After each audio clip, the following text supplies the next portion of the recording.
Hey everyone, it's Mikki here. You're listening to Mini Mikkipedia on a Monday. And this Monday I want to chat about self-sabotage.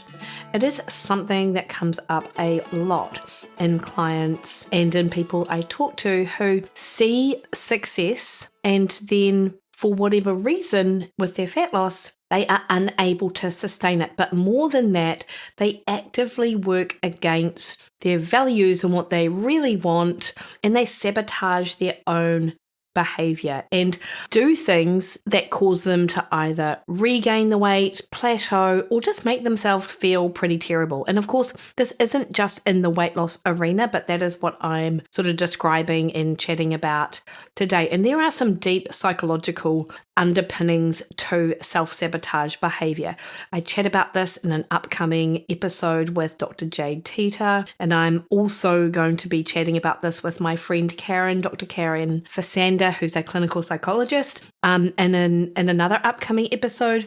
But I just wanted to give some sort of practical things that might help in the moment or give you something to think about, but also an appreciation for where sometimes the logical, practical guidelines that you see out there on social media just won't work in that moment for you. So to, I guess, help you understand a little bit more about, we've got these guidelines out there about what to do with self-sabotage, but why is it that you cannot grasp them and make them work for you so you're not feeling like a complete failure? Self-sabotage is basically is explained as a self-destructive behavior, which is like a biological response. So we get this boost in dopamine, which is our feel-good neurotransmitter, our motivation transmitter, by setting goals, right? But when it's time to complete them, the fear of failure can kick in and trigger something called avoidant behavior. And in order to avoid the threat of failure, we subconsciously start to shy away from our goals. And this is called the approach avoidance conflict. Now, obviously, as I said, there are many other reasons why we self-sabotage our goal that isn't about fear of failure, but this is the element that I'm addressing today. And self-sabotaging happens when there's a mismatch between our values and our behavior. And it's most likely when we either have to do something that doesn't align with what we really want, or it might be that we know what we want, but we do something that doesn't help get us there. You know what it's like? It's like you're at the supermarket, you've had a really great day, you've nailed everything in terms of your protein and your macros, and you've had your excellent gym session, and then you walk past a packet of potato chips. You don't want the potato chips. They do not help you reach your goal. Obviously, you pick them up and you buy them anyway. And of course, if they're in the house, you know you're going to eat them. And that's like a super simple example of how self-sabotaging can impact on our goals and what we want in the long term. The signs of self-sabotage can be really subtle, and here are some ways which people self-sabotage or some characteristics, if you like. So perfectionism is one, where if you can't get it perfectly, you're not going to do it at all. And it's almost like a punishment for not being able to perfectly execute the thing you want to do. Procrastination, which is one I feel like lots of us can relate to, is another subtle sign of self-sabotage. You know you have to get that thing done, but you leave it to the last minute. Lack of communication is another subtle way that we can self-sabotage. Running on empty and not putting yourself first. I see this a lot with people I work with. For example, in Monday's Matter, which is coming up soon, by the way, there is absolutely these elements which enable success for someone. It's things like food prep. It's putting your exercise clothes the day before so you know you can just jump out of bed and put them on and go for it. It's actually scheduling and doing those exercise sessions. However, family life, being a taxi driver to your children, other things, work deadlines always seem to take priorities. Or we run on empty and we try and do it all and we lack on sleep. Over time, this is going to end up sabotaging your best intentions to meet your body composition goals. Also struggling with moderation. And this isn't necessarily just related to food, like I have a teaspoon of peanut butter and suddenly half a jar is gone. Things like staying up too late and binge watching yet another episode of Wrexham knowing full well that you need to go to bed because you've got a 5 o'clock alarm, or it's overcommitting to things. So always saying yes to everything that comes up, knowing, of course, that you're unable to put your best foot sort of forward or unable to prioritize your own health requirements. So these are some signs of self-sabotage. What are the symptoms? So what does that actually look like? Refusing to ask for help when you need it. Controlling or micromanaging behavior. Setting goals that are either too low or too high. So you know you're either absolutely, it's a no-brainer, of course, that you're going to achieve it, or there's absolutely no way you can. Negative self-talk and extreme self-criticism. This comes up a lot, and particularly people I see on social media or on my Facebook pages, and they do things that they wouldn't otherwise, that aren't part of a plan. And they're like, well, of course I did, I'm a fat pig. People use language like that. It's terrible. Making excuses or blame shifting. Undermining your goals and values like they don't matter. Constantly seeking approval. And reluctance to speak up for yourself. These are all symptoms of sort of self-sabotage behavior.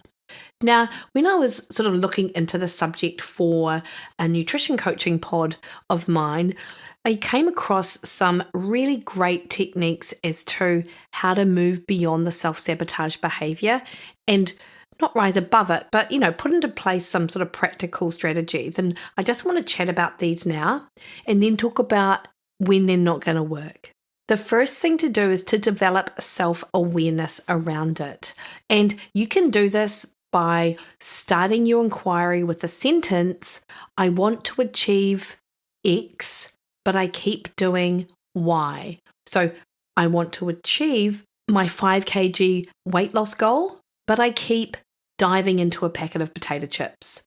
So once you identify the goal and the behavior that's blocking it, you can start to understand what the negative behavior might actually be telling you, or what is getting in the way of you achieving your goal. And the important thing with this is to just write it down and write down the behavior. Don't attach any judgment to this. This is just you observing what is actually going on, and you may be able to pick up some patterns around this. So, for example, if in the above example, you want to achieve this weight loss, but you're constantly doing this thing that's preventing you, like, can you change some habits and behaviors around where you're in a position to purchase potato chips, or they're around in the house, or they're in the staff room at work? What can you do to sort of move yourself away from those situations? And then also write it down in a journal, the behavior and your thoughts around it, to then be able to speak to someone when the pattern you recognize arises. And that someone might be a nutritionist, because your self-sabotage might actually be a physiological response to not managing your blood sugar properly, having these highs and lows. Like, a lot of our psychology is driven by our physiology. So don't underestimate that, even if you think that you've got it dialed in. Or it could be absolutely worth speaking to a therapist or a counselor or a psychologist about. If there are much more sort of deep underlying reasons why you're recognizing self-sabotage as an issue for you, then absolutely speaking to a professional is the avenue that hopefully you'll be able to explore. But once you have this self-awareness around it, the next step is potentially for you is to create a plan or a personal rule for yourself to address that behavior. Now, your plan might be to speak to a counsellor, or your personal rule might be never going to the grocery store when you're hungry, never going after work when you're irritated with what's gone on for the day and you want to treat yourself, things like that. Like, what is something you can put into place that takes the decision making out of it for you, so you don't come up against it every time you're in this position where you could possibly dive into the potato chips. You just make it a non-negotiable. That's not what you're going to do. So you're setting yourself many more boundaries around that particular thing. The fourth step, so you've got an inquiry, you've written it down, you've created a plan or a personal rule. The fourth step is mindfulness and breathing to silence the inner critic. A lot of that negative self-talk that comes up in and around weight loss and self-sabotage almost reinforces the reason why you don't think you're going to succeed? Well, it absolutely does. The narrative you create around how you view yourself really impacts on the next thing that you do in your actions and behavior. Mindfulness and breathing allows you to be much more present. It can shift you out of this panicky, anxious fight or flight state and put you into a parasympathetic nervous system rest and digest state that then allows you to reflect on the things that you are thinking and help move beyond that sort of point in time. It's a bit of a pause, if you like. It can silence that inner voice that is telling you something different and is sabotaging your behavior.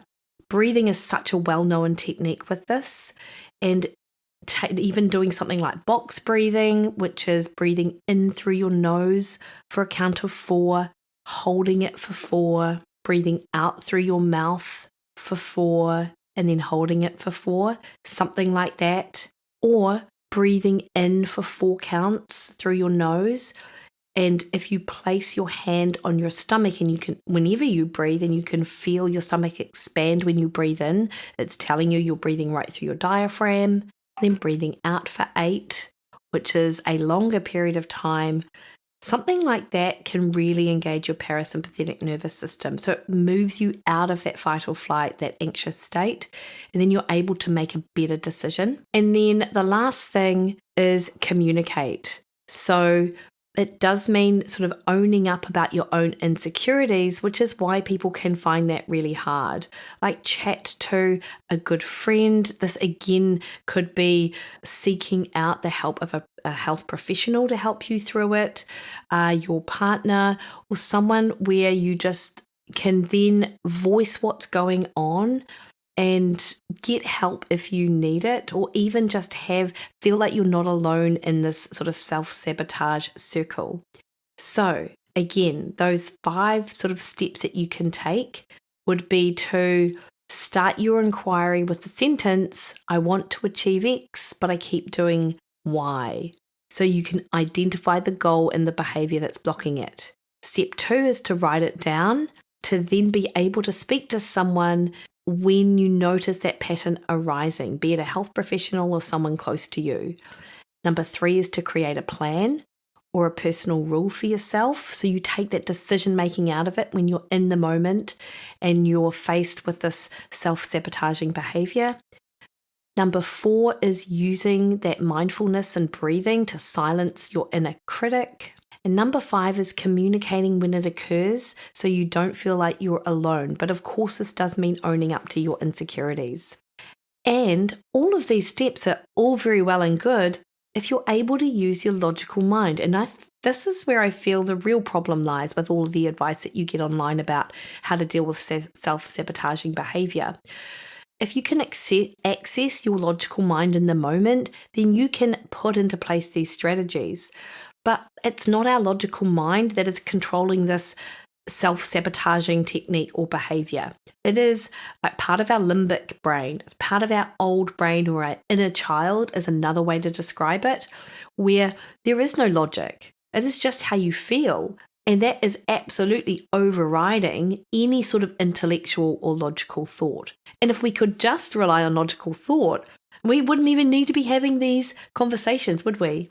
And this is something which I will talk much more in depth with Dr. Karen Fasander when we jump back online and have our conversation about self-sabotaging. But part of the self-sabotaging technique is acceptance and acknowledgement of your feelings and understanding that everyone feels this way at some point in time. You are absolutely not alone in your self-sabotaging behavior and the consequences of it. Because so much of this is us beating ourselves up about the fact that we've failed again and look, we're just useless and it's terrible, that it's really hard to move beyond the action of self-sabotage and then get to that place when you can understand why it happens. So acceptance will always be that first place. And have some curiosity around it. You know, I mentioned in that logical chain of actions, setting up a line of inquiry, but even just that curiosity of why is this happening? I'm noticing it. Be interested and do it without judgment. it's the hardest thing. We are very quick to judge. I mean, we know it in ourselves. I'm very quick to judge people, and I always find myself and catch myself doing it and then go, Mikki, stop being so judgmental. Like you have these conversations with yourself about how you view other people, but seldom do you think about how you judge yourself and your own behavior. Because and this is a really important piece of it, because what we think really then impacts on our next sort of actions. Be curious about what's going on, but do it without judgment and have self-compassion. And that's really hard, really, really hard for some people. A physical thing you can do is, actually put your hand on your heart and feel that compassionate warmth of your hand on your chest, on your heart, and really sort of bring your mind to that place of compassion. This is not going to suit everyone. I'm just going to say that here and now, because not everyone can sort of follow these sort of steps that might seem a bit woo-woo or a bit too sort of out there for you. But again, it's all part of that acceptance and acknowledgement that you're just human and you're doing the human thing. And therefore, you need to accept that of yourself. And you can then bring in that physical element of putting your hand on your heart and feeling the compassionate warmth of skin on skin. And grounding is another technique that you can use. Take off your shoes, go outside. If you're near a beach, go to the beach, feel the sand in between your toes, or even just the grass on your feet. That can help you be more mindful and be more present in the moment. And this isn't something you have to do like throughout when the behavior is happening, because someone I was speaking to on Sunday said they didn't even realize they do it until it's done. So this isn't about in the moment necessarily, it's about sort of after the fact.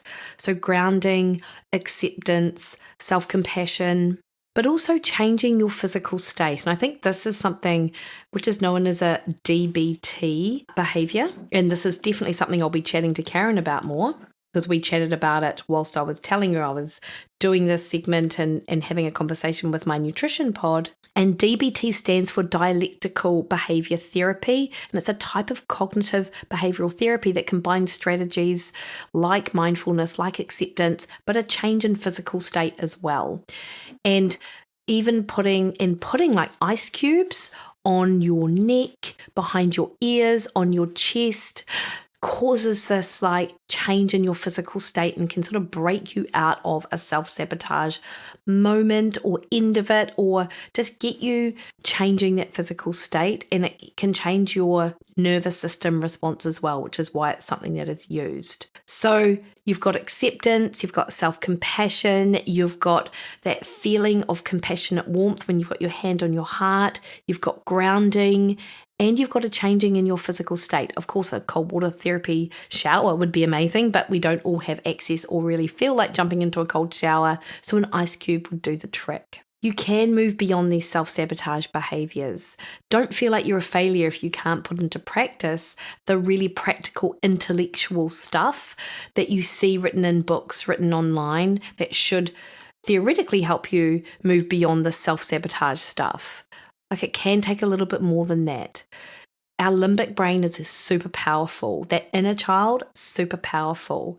And getting to grips with that, I think, can be really helpful for some people.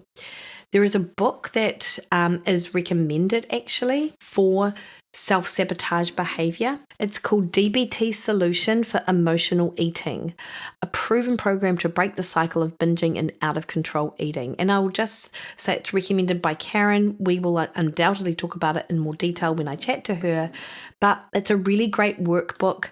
It's not overly technical and heavy on the science. This could be something to use if you recognize yourself in some of the things I chatted about today. Anyway, that self-sabotage, I'll be talking more about this in my Williden program to Mondays Matter, which you will find out more about. You can find me on Facebook at Mikki Williden Nutrition, on Instagram, Twitter and Threads at Mikki Williden. Head to my website, mikkywilliden.com, and you can book a one-on-one with me or sign up to my meal plans. All right, team, chat soon.